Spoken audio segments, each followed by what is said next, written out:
ತಮ್ಮೆಲ್ಲರಿಗೂ ಕೂಡ ನಿಮ್ಮದೇ ಆಗಿರ್ತಕ್ಕಂಥ ಯೂಟ್ಯೂಬ್ ಚಾನಲ್ ಸ್ಟಡಿ ವಿತ್ ಪರಶುರಾಮ್ಗೆ ಸ್ವಾಗತವನ್ನು ಕೊಡ್ತೀನಿ. ಇಂದಿನ ವಿಡಿಯೋದಲ್ಲಿ ಸರಣಿ ಪೂರ್ವ ಸಿದ್ಧತಾ ಪರೀಕ್ಷೆ 2025ಕ್ಕಾಗಿ SSLC ಕೋರ್ ವಿಷಯ ಸಮಾಜ ವಿಜ್ಞಾನದಲ್ಲಿ ಒಂದು ಮಾದರಿ ಪ್ರಶ್ನೆ ಪತ್ರಿಕೆ ಒಂದನ್ನು ಮೊದಲ ಭಾಗದಲ್ಲಿ 1 ಮತ್ತು 2 ಅಂಕದ ಮೋಸ್ಟ್ ಇಂಪಾರ್ಟೆಂಟ್ ಆಗಿರ್ತಕ್ಕಂಥ ಕ್ವಶನ್ಸ್ಗಳ ವಿಡಿಯೋ ಇದೆ, ನೋಡೋಣ. ನೆಕ್ಸ್ಟ್ ವಿಡಿಯೋದಲ್ಲಿ ಖಂಡಿತವಾಗಿ ನಾನು ಏನು ಮಾಡ್ತೀನಿ, 3 ಮತ್ತು 4 ಅಂಕದ ಪ್ರಶ್ನೆಗಳಿಗೆ ಉತ್ತರಗಳನ್ನು ನಿಮ್ಮ ಜೊತೆ ಶೇರ್ ಮಾಡ್ತೀನಿ. ಸೊ ಇದೇ ಚೆನ್ನಾಗಿರ್ತಕ್ಕಂಥ ಆಲ್ರೆಡಿ ನಾವು ಕನ್ನಡ ಹಿಂದಿಯನ್ನು ಎಲ್ಲ ಹಾಕಿದ್ದೀವಿ. ಆಯಾ ವಿಷಯಗಳ ಪ್ಲೇಲಿಸ್ಟ್ ಲಿಂಕ್ ಇದ್ದಾವೆ. ಮತ್ತು ಈ ವಿಡಿಯೋದ ಡಿಸ್ಕ್ರಿಪ್ಷನ್ ಬಾಕ್ಸ್ನಲ್ಲಿ SSLC model exam question paper 1 to all subject key answer ಅಂತ ಇದೆ. ಅದನ್ನು ಒತ್ತಿದ್ರೂ ಕೂಡ ನಿಮಗೆ ಆ ವಿಡಿಯೋಗಳು ಸಿಗ್ತವೆ. ಎಲ್ಲರೂ ವಿಡಿಯೋಗಳನ್ನು ಲೈಕ್, ಶೇರ್ ಮತ್ತು ಸಬ್ಸ್ಕ್ರೈಬ್ ಮಾಡೋದನ್ನು ಮಾತ್ರ ಮರೆಯದಿರಿ. ಮುಖ್ಯ ಪ್ರಶ್ನೆ 1, ಈ ಕೆಳಗಿನ ಪ್ರಶ್ನೆಗಳಿಗೆ ಅಥವಾ ಅಪೂರ್ಣ ಹೇಳಿಕೆಗಳಿಗೆ 4 ಆಯ್ಕೆಗಳನ್ನು ನೀಡಲಾಗಿದೆ. ಸೂಕ್ತವಾದ ಉತ್ತರ ಆರಿಸಿ ಅದರ ಕ್ರಮಾಕ್ಷರದೊಡನೆ ಬರಲಿಕ್ಕೆ ಕೇಳಿದರು. 8 ಪ್ರಶ್ನೆ, ತಲಾ ಒಂದಕ್ಕೆ 1 ಅಂಕ. 8 ಪ್ರಶ್ನೆ 8 ಅಂಕ. ಮೊದಲ ಪ್ರಶ್ನೆ, ಸಹಾಯಕ ಸೈನ್ಯ ಪದ್ಧತಿಯ ಒಪ್ಪಂದಕ್ಕೆ ಸಹಿ ಮಾಡಿದ ಮೊದಲ ರಾಜ್ಯ? ಎ ಹೈದರಾಬಾದ್ ಸಂಸ್ಥಾನ, ಬಿ ಮೈಸೂರು ಸಂಸ್ಥಾನ, ಸಿ ತಂಜಾವೂರು ಸಂಸ್ಥಾನ, ಡಿ ಮರಾಠ ಸಂಸ್ಥಾನ. ಸರಿಯಾದ ಉತ್ತರ ಹೈದರಾಬಾದ್ ಸಂಸ್ಥಾನ. ಪ್ರಶ್ನೆ 2, 1963ರಲ್ಲಿ ಭಾರತದ ಕೇಂದ್ರಾಡಳಿತ ಪ್ರದೇಶಕ್ಕೆ ಸೇರ್ಪಡೆಯಾದ ಪ್ರದೇಶ? A Goa, B Pondicherry, C Kashmir, D Telangana. ಸರಿಯಾದ ಉತ್ತರ ಆಯ್ಕೆ ಬಿ ಪಾಂಡಿಚೇರಿ. ಪ್ರಶ್ನೆ 3, ಭಾರತದಲ್ಲಿ ಸ್ಥಾಪಿತವಾದ ಮೊದಲ ರಾಷ್ಟ್ರೀಯ ಉದ್ಯಾನವನ? A Sundarban, B Kaziranga, C Jim Corbett, D Tadoba. ಸರಿಯಾದ ಉತ್ತರ ಆಯ್ಕೆ ಸಿ ಜಿಮ್ ಕಾರ್ಬೆಟ್. ಪ್ರಶ್ನೆ 4, ಸಾಮಾಜಿಕ ವ್ಯವಸ್ಥೆಯ ಒಂದು ಗಂಭೀರ ಪಿಡುಗು?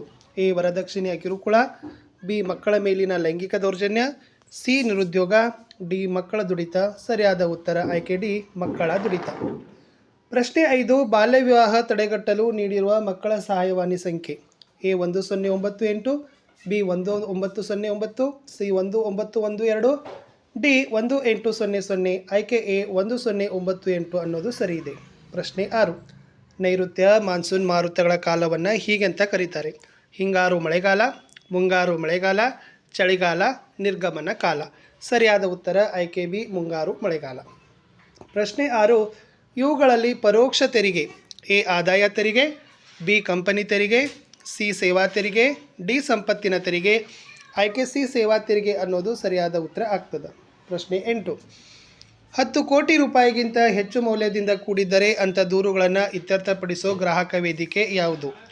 ಎ ಜಿಲ್ಲಾ ಗ್ರಾಹಕ ವೇದಿಕೆ, ಬಿ ರಾಜ್ಯ ಗ್ರಾಹಕ ಆಯೋಗ, ಸಿ ರಾಷ್ಟ್ರೀಯ ಗ್ರಾಹಕ ಆಯೋಗ, ಸಿ ತಾಲೂಕಾ, ಡಿ ತಾಲೂಕಾ ಗ್ರಾಹಕ ವೇದಿಕೆ. ಆಯ್ಕೆ ಸಿ ರಾಷ್ಟ್ರೀಯ ಗ್ರಾಹಕ ಆಯೋಗ ಅನ್ನೋದು ಸರಿಯಾದ ಉತ್ತರ. ಮುಖ್ಯ ಪ್ರಶ್ನೆ 2ರಲ್ಲಿ 1 ಅಂಕದ 8 ಪ್ರಶ್ನೆಗಳಿರ್ತವೆ. ಸೊ ಅವುಗಳಿಗೆ ಉತ್ತರಗಳನ್ನು ಬರೀಬೇಕು. ಪ್ರಶ್ನೆ ಇತ್ತು 9, ಆಗಸ್ಟ್ 15, 1947 ಇಡೀ ಭಾರತವೇ ಸ್ವಾತಂತ್ರ್ಯವನ್ನು ಆಚರಿಸುತ್ತಿದ್ದರೆ ಗಾಂಧಿಯವರು ಕಲ್ಕತ್ತಾದಲ್ಲಿ ಭಗವದ್ಗೀತೆಯನ್ನು ಪಠಿಸುತ್ತಾ ಉಪವಾಸ ಕೈಗೊಂಡರು ಏಕೆ? ಭಾರತ ಮತ್ತು ಪಾಕಿಸ್ತಾನ ಎರಡೂ ದೇಶಗಳ ಜನರಲ್ಲಿ ಭಾವೋದ್ರೇಕದಿಂದ ಉಂಟಾಗಿದ್ದ ಆಕ್ರೋಶ ಶಮನವಾಗಬೇಕೆಂದು ಗಾಂಧಿಯವರು ಕಲ್ಕತ್ತಾದಲ್ಲಿ ಭಗವದ್ಗೀತೆಯನ್ನು ಪಠಿಸುತ್ತಾ ಉಪವಾಸವನ್ನು ಕೈಗೊಳ್ತಾರೆ. ಪ್ರಶ್ನೆ 10, ವೆಲ್ಲೆಸ್ಲಿ ತನ್ನ ಹುದ್ದೆಗೆ ರಾಜೀನಾಮೆ ನೀಡಿ ಸ್ವದೇಶಕ್ಕೆ ಮರಳಲು ಕಾರಣವೇನು? ವೆಲ್ಲೆಸ್ಲಿಯ ಯುದ್ಧ ಪ್ರಿಯ ನೀತಿಯಿಂದ ಕಂಪನಿಗೆ ಸಾಲದ ಹೊರೆ ಹೆಚ್ಚಿತು. ಇದರಿಂದ ತೀವ್ರ ಟೀಕೆಗೆ ಒಳಗಾಗಿ ವೆಲ್ಲೆಸ್ಲಿ ತನ್ನ ಹುದ್ದೆಗೆ ರಾಜೀನಾಮೆ ನೀಡಿ ಇಂಗ್ಲೆಂಡ್ಗೆ ತೆರಳಿದ. ಪ್ರಶ್ನೆ 11, ಗ್ರಾಹಕ ರಕ್ಷಣೆ ಎಂದರೇನು? ಗ್ರಾಹಕರನ್ನು ಉತ್ಪಾದಕರ ಮತ್ತು ವ್ಯಾಪಾರಿಗಳ ಶೋಷಣೆಯಿಂದ ರಕ್ಷಿಸಲು ಕೈಗೊಂಡಿರುವ ಕಾರ್ಯಗಳೇ ಗ್ರಾಹಕರ ರಕ್ಷಣೆ ಅಂತ ಕರಿತೀವಿ. 12ನೇ ಪ್ರಶ್ನೆ, ಭಾರತವನ್ನು ಯಾವ ಬಗೆಯ ವಾಯುಗುಣವು ಹೊಂದಿದೆ? ಸೊ ಭಾರತ ಉಷ್ಣವಲಯದ ಮಾನ್ಸೂನ್ ಮಾದರಿಯ ವಾಯುಗುಣವನ್ನು ಹೊಂದದ. 13, ಗಂಗಾ ನದಿ ಮುಖಜ ಭೂಮಿಯ ಮ್ಯಾಂಗ್ರೋವ್ ಅರಣ್ಯಗಳನ್ನು ಸುಂದರ್ಬನ್ ಎಂದು ಏಕೆ ಕರೆಯುತ್ತಾರೆ? ಉತ್ತರ, ಈ ಗಂಗಾ ನದಿಯ ಮುಖಜ ಭೂಮಿಯಲ್ಲಿ ಸುಂದರಿ ಮರಗಳು ಹೇರಳವಾಗಿರೋದ್ರಿಂದ ಈ ಪ್ರದೇಶವನ್ನು ಸುಂದರ್ಬನ್ ಅಂತ ಕರೀತಾರೆ. 14ನೇ ಪ್ರಶ್ನೆ, 10ನೇ ಡಿಸೆಂಬರನ್ನು ಮಾನವ ಹಕ್ಕುಗಳ ದಿನವೆಂದು ಏಕೆ ಆಚರಿಸಲಾಗುತ್ತದೆ? ಉತ್ತರ, ಅಂತಾರಾಷ್ಟ್ರೀಯ ತಜ್ಞರುಗಳಿಂದ ರಚಿಸಲ್ಪಟ್ಟ ಮಾನವ ಹಕ್ಕುಗಳ ಪರಿಕಲ್ಪನೆಯಿಂದ 1948 ಡಿಸೆಂಬರ್ 10ರಂದು ವಿಶ್ವಸಂಸ್ಥೆಯ ಸಾಮಾನ್ಯ ಸಭೆ ಅಂಗೀಕರಿಸಿದ್ದರಿಂದ 10ನೇ ಡಿಸೆಂಬರನ್ನು ಮಾನವ ಹಕ್ಕುಗಳ ದಿನ ಅಂತ ಆಚರಣೆಯನ್ನು ಮಾಡ್ತೀವಿ. 15ನೇ ಪ್ರಶ್ನೆ, ಹೆಣ್ಣು ಭ್ರೂಣ ಹತ್ಯೆ ಎಂದರೇನು? ಗರ್ಭದಲ್ಲಿರುವ ಭ್ರೂಣವು ಹೆಣ್ಣು ಭ್ರೂಣವಾಗಿದ್ದು ಅದು ತಂದೆ ತಾಯಿಯರಿಗೆ ಬೇಡವಾದ ಹೆಣ್ಣು ಭ್ರೂಣವಾಗಿದ್ದರೆ ಅದನ್ನು ಗರ್ಭದಲ್ಲೇ ಕೊಂದು ಹಾಕೋದಕ್ಕೆ ಹೆಣ್ಣು ಭ್ರೂಣ ಹತ್ಯೆ ಅಂತ ಕರಿತೀವಿ. ಮುಂದಿನ ಪ್ರಶ್ನೆ, ಆಯವ್ಯಯ ಎಂದರೇನು? ಸರ್ಕಾರ ಒಂದು ವರ್ಷದ ಆದಾಯ ಮತ್ತು ವೆಚ್ಚಗಳನ್ನು ಕುರಿತು ತಯಾರಿಸಿದ ಅಂದಾಜು ಪಟ್ಟಿಗೆ ಆಯವ್ಯಯ ಅಂತ ಕರೀತಾರೆ. ಮುಂದಿನ ಪ್ರಶ್ನೆಗಳನ್ನು 2ರಿಂದ 4 ವಾಕ್ಯ ಅಥವಾ 4 ಅಂಶಗಳಲ್ಲಿ ಬರೀಬೇಕು. 8 ಪ್ರಶ್ನೆ, ತಲಾ ಒಂದಕ್ಕೆ 2 ಅಂಕ, ಒಟ್ಟಾರೆ 16 ಅಂಕ. ಪ್ರಶ್ನೆ 17, ಭಾರತದ ಅಕ್ಷಾಂಶ ಮತ್ತು ರೇಖಾಂಶದ ವಿಸ್ತರಣೆಯನ್ನು ತಿಳಿಸಿ. ಭಾರತದ ಪ್ರಧಾನ ಭೂಭಾಗವಾದ 8 ಡಿಗ್ರಿ 4ರಿಂದ 37 ಡಿಗ್ರಿ 6 ಉತ್ತರ ಅಕ್ಷಾಂಶ, 68 ಡಿಗ್ರಿ 7ರಿಂದ 97 ಡಿಗ್ರಿ 3 ಪೂರ್ವ ರೇಖಾಂಶಗಳ ನಡುವೆ ವಿಸ್ತರಿಸಿದೆ. ಭಾರತದ ಮಧ್ಯಭಾಗದಲ್ಲಿ ಕರ್ಕಾಟಕ ಸಂಕ್ರಾಂತಿ ವೃತ್ತ ಹಾದು ಹೋಗಿದೆ. 82.5 ಪೂರ್ವ ರೇಖಾಂಶ ದೇಶದ ಮಧ್ಯದಲ್ಲಿ ಹಾದು ಹೋಗಿದ್ದು, ಇದು ಭಾರತದ ಮಧ್ಯ ರೇಖಾಂಶವಾಗಿದ್ದು, ಭಾರತೀಯ ಆದರ್ಶ ಕಾಲಮಾನವನ್ನು ಈ ರೇಖಾಂಶ ಆಧರಿಸಿದೆ. 18ನೇ ಪ್ರಶ್ನೆ, ಕಪ್ಪು ಮಣ್ಣಿನ ಪ್ರಾಮುಖ್ಯತೆಯನ್ನು ತಿಳಿಸಿ. ಕಪ್ಪು ಮಣ್ಣು ಶಿಲೆಗಳ ಶಿಥಿಲೀಕರಣದಿಂದ ಉತ್ಪತ್ತಿಯಾಗಿದೆ. ಇದರಲ್ಲಿ ಜೇಡಿ ಮಣ್ಣಿನ ಕಣಗಳು ಹೆಚ್ಚಾಗಿ ಕಂಡುಬರುತ್ತವೆ. ಇದರಲ್ಲಿ ತೇವಾಂಶ ಹಿಡಿದಿಟ್ಟುಕೊಳ್ಳುವ ಸಾಮರ್ಥ್ಯ ಹೆಚ್ಚು. ಇದರಲ್ಲಿ ಕಬ್ಬಿಣ, ಸುಣ್ಣ, ಮೆಗ್ನೀಸಿಯಂ ಅಧಿಕವಾಗಿರುವುದರಿಂದ ವನ ಬೇಸಾಯಕ್ಕೆ ಸೂಕ್ತವಾಗಿದೆ. 19ನೇ ಪ್ರಶ್ನೆ, ಕಲ್ಯಾಣ ರಾಜ್ಯಗಳಲ್ಲಿ ಸರ್ಕಾರಗಳ ಕಾರ್ಯಕ್ಷೇತ್ರ ಹೇಗೆ ವಿಸ್ತರಣೆಗೊಂಡಿದೆ? ಕಲ್ಯಾಣ ರಾಜ್ಯಗಳಲ್ಲಿ ಸರ್ಕಾರಗಳು ಎಲ್ಲ ಪ್ರಜೆಗಳಿಗೆ ಆಹಾರ, ಬಟ್ಟೆ, ವಸತಿ, ಶಿಕ್ಷಣ, ಆರೋಗ್ಯ, ನೈರ್ಮಲ್ಯ, ಸಾರಿಗೆ, ಸಂಪರ್ಕ ಮುಂತಾದ ಹಲವು ಸೌಕರ್ಯಗಳನ್ನು ಒದಗಿಸಿಕೊಡಲು ಮುಂದಾದವು. ಹಾಗಾಗಿ ಸರ್ಕಾರ ಜನರ ಆರ್ಥಿಕ ಚಟುವಟಿಕೆಗಳಲ್ಲಿ ಮಧ್ಯಪ್ರವೇಶಿಸಲು ಮುಂದಾಯಿತು. ಆರ್ಥಿಕ ಅಭಿವೃದ್ಧಿಯ ಪ್ರಕ್ರಿಯೆಯಲ್ಲಿ ಸರ್ಕಾರ ಹೆಚ್ಚಿನ ಪ್ರಾಮುಖ್ಯತೆಯನ್ನು ಪಡೆಯಿತು. 20ನೇ ಪ್ರಶ್ನೆ, ಸಾರ್ವಜನಿಕ ಆಡಳಿತ ಶಾಸಕಾಂಗ ಮತ್ತು ಕಾರ್ಯಾಂಗಕ್ಕೆ ಹೇಗೆ ಸಹಾಯ ಮಾಡುತ್ತದೆ? ಸಾರ್ವಜನಿಕ ಆಡಳಿತ ಶಾಸಕಾಂಗ ರೂಪಿಸುವ ಶಾಸನಗಳನ್ನು, ಕಾರ್ಯಾಂಗ ರೂಪಿಸುವ ಸಾರ್ವಜನಿಕ ನೀತಿ ಯೋಜನೆಗಳನ್ನು ಚಾಚು ತಪ್ಪದೆ ಕಾರ್ಯಗತಗೊಳಿಸುತ್ತದೆ.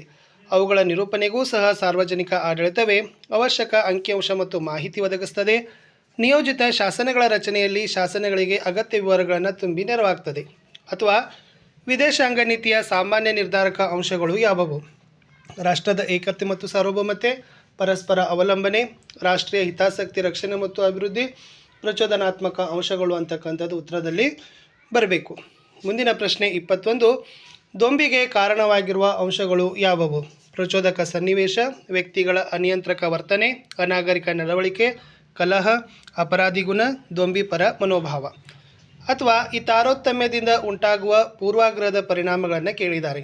ಅದರಿಂದ ಅಸಹನೆ, ತಿರಸ್ಕಾರ, ಅಗೌರವ, ದೇಶದ ಬಗ್ಗೆ ಮುಂತಾದ ಭಾವನೆಗಳನ್ನು ಬಳಸಿಕೊಳ್ಳಲು ಆಸ್ಪದ, ಸಾಮಾಜಿಕ ಅಂತರ ಹೆಚ್ಚಿಸ್ತದೆ, ಸಾಮಾಜಿಕ ಸಂಘರ್ಷಕ್ಕೆ ಕಾರಣವಾಗ್ತದೆ. ಇನ್ನು ಸೌರಶಕ್ತಿ ಹೇಗೆ ಉಪಯುಕ್ತವಾಗಿದೆ ಅಂತ ಕೇಳಿದ್ದಾರೆ. ಸೌರಶಕ್ತಿ ಮುಗಿದು ಹೋಗದ ಶಕ್ತಿಯಾಗಿದ್ದು, ಈ ಶಕ್ತಿಯನ್ನು ನೇರವಾಗಿ ಶಾಖಶಕ್ತಿಯನ್ನಾಗಿ ಪರಿವರ್ತಿಸಬಹುದು. ಸೌರಶಕ್ತಿಯನ್ನು ಈಗಾಗಲೇ ವಿವಿಧ ವಿಧಾನಗಳಲ್ಲಿ ಬಳಸಲಾಗುತ್ತಿದ್ದು, ಇವುಗಳಲ್ಲಿ solar water heater, cooker, solar thermal, ವಿದ್ಯುತ್ ದೀಪ, ರೈಲ್ವೆ ಸಿಗ್ನಲ್, ನೀರೆತ್ತಲು ಮತ್ತು ಸಂಪರ್ಕ ಮಾಧ್ಯಮಗಳಲ್ಲಿ ಬಳಸ್ತಾರೆ. 23ನೇ ಪ್ರಶ್ನೆ, ಭಾರತದ ವಾಯುಗುಣದ ಮೇಲೆ ಪ್ರಭಾವ ಬೀರುವ ಅಂಶಗಳು ಯಾವುವು? ಅಕ್ಷಾಂಶ, ಸಮುದ್ರ ಮಟ್ಟದಿಂದ ಇರುವ ಎತ್ತರ, ಸಾಗರಗಳಿಂದ ಇರುವ ದೂರ, ಮಾರುತಗಳ ದಿಕ್ಕು, ಪರ್ವತ ಸರಣಿಗಳು ಹಬ್ಬಿರುವ ರೀತಿ, ಸಾಗರ ಪ್ರವಾಹಗಳು.